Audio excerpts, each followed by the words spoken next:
आज हम देखेंगे भारतीय साझेदारी अधिनियम 1932। भारतीय साझेदारी अधिनियम 1932, इंडियन पार्टनरशिप एक्ट 1932। इसमें दिया गया है साझेदारी जो भी काम आदमी साझे में करता है या किसी कंपनी फर्म या जो भी कोई काम, कोई बिजनेस हो, उसको दो व्यक्ति आपस में मिलकर स्टार्ट करते हैं या काम करते हैं, उसके लिए यह अधिनियम बना है 1932। तो इसमें हम देखेंगे साझेदारी की परिभाषा और साझेदारी के आवश्यक तत्व, साझेदारी के अस्तित्व का आवरण और रीति, यही सब देखेंगे। तो इसमें दिया है साझेदारी की परिभाषा को पहले देख लेते हैं, इस चैप्टर का जो भी अधिनियम है। तो पहले इसको हम लोग देखते हैं, इसकी परिभाषा साझेदारी की। पहले तो समझना चाहिए कि साझेदारी है क्या। तो सिंपल भाषा में साझेदारी दो व्यक्तियों के आपस में संयोग से, दो व्यक्तियों के एक साथ एकाकी प्रयास से किसी काम को करने या किसी कंपनी को स्टार्ट करने या साझा कार्यक्रम, साझा काम, दो व्यक्तियों के साझा काम को ही साझेदारी करते हैं।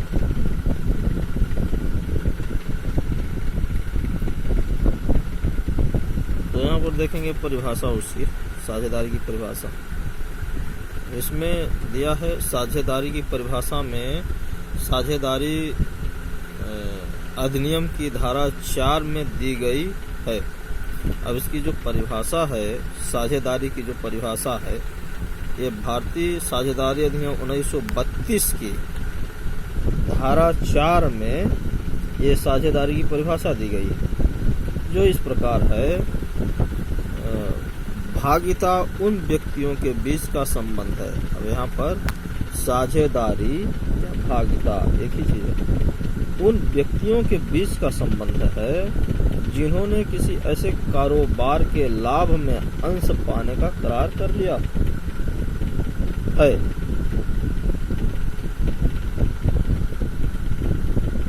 जिसे वे सब चलाते हैं या उन सब की ओर से कार्यशील उनमें से कोई एक चलाता है। धारा 4 में यह दिया गया है। साझेदारी अधिनियम, साझेदारी की परिभाषा धारा 4 में दी गई है और इसकी परिभाषा में हम यह कह सकते हैं कि साझेदारी उन व्यक्तियों के बीच का संबंध है, भागिता उन व्यक्तियों के बीच का संबंध है जिनमें ऐसे कारोबार के लाभ में अंश पाने का करार कर लिया हो, जिसे वे सब चलाते हैं या उन सबकी ओर से कार्यशील उनमें से कोई एक चलाता है। अब यहाँ पर देखते हैं, इस प्रकार से जब दो या दो से अधिक व्यक्ति आपस में किसी कारोबार के लाभ को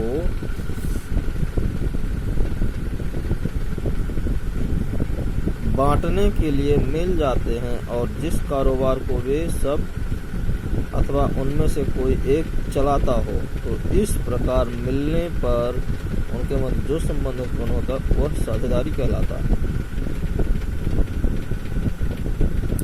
इसको और देखते हैं। अधिनियम में दी गई भागिता की परिभाषा पोलाक द्वारा दी गई। अब यहाँ पर विशेषज्ञ के द्वारा ये भागिता की परिभाषा दी गई है। तो इनके अनुसार होगी अति निकट है। विभिन्न विद्वान न्यायाधीशों एवं लेखकों ने भागिता को विभिन्न प्रकार से परिभाषित किया है। कुछ इसको दो या दो से अधिक व्यक्तियों के मध्य किसी विशेष उद्देश्य से एक समुदाय एसोसिएशन के रूप में मनाते हैं, लेकिन निश्चित रूप से भागिता उन्हीं व्यक्तियों के बीच का एक संबंध है जो उन सब के द्वारा या उनमें से किसी एक के द्वारा चलाए जाने वाले कारोबार के लाभों को आपस में बांटने का ठहराव करते हैं। इस प्रकार भागिता न तो कोई समुदाय है, न कोई संविदा या करार, बल्कि एक संबंध रिलेशन है जिसकी उत्पत्ति करार से, एग्रीमेंट से होती है। अब यहाँ पर देखते हैं साझेदारी के मुख्य आवश्यक तत्व। साझेदारी की परिभाषा और प्रकृति को समझते हुए उसके प्रमुख उद्देश्य तत्व निम्नलिखित होते हैं। अब साझेदारी का ये जो मुख्य आवश्यक तत्व हैं वो इस प्रकार हैं। सभी संबंधित व्यक्तियों के मध्य एक करार होना चाहिए। अब ये जरूरी है, सभी जो समूह हैं व्यक्तियों का, उनमें संबंधित व्यक्तियों के मध्य एक करार होना चाहिए और निश्चित करार होना चाहिए। करार व्यापार के लाभों को बांटने के लिए होना चाहिए, ये भी सही है। करार जो होगा वो व्यापार में जो लाभ होगा उसको बांटने के लिए होना चाहिए, ना कि पूंजी में। पूंजी तो लगाई जाती है। अब व्यापार सबके द्वारा, सबकी ओर से, उनमें से किसी एक के द्वारा चलाया जाना चाहिए। अब ये जो करार है, व्यापार है, तो जिन जिन लोगों के बीच में होता है वो सब किसी एक को चलाने के लिए ऐतराज कर देंगे, भैया तू ही चला, ऐसा। तो यहाँ पर देखते हैं सभी संबंधित व्यक्तियों के मध्य एक करार होना चाहिए। There must be an agreement between all the person concerned। साझेदारी का प्रथम आवश्यक लक्षण यही है। और इसको आगे हम देखते हैं।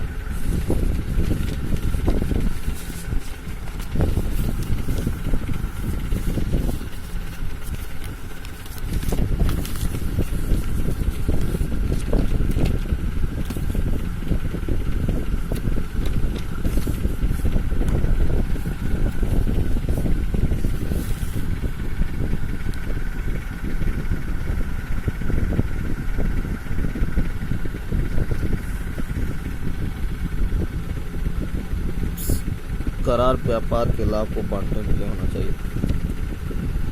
दूसरा हो गया, व्यापार सबके द्वारा या सभी की ओर से उनसे किसी एक को चलाया जाना चाहिए, यानी किसी एक को प्रतिनिधित्व देना चाहिए। ये तीसरा हो गया।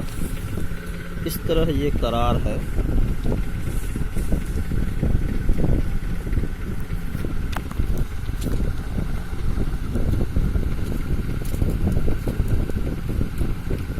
आज हम करार देख लिए।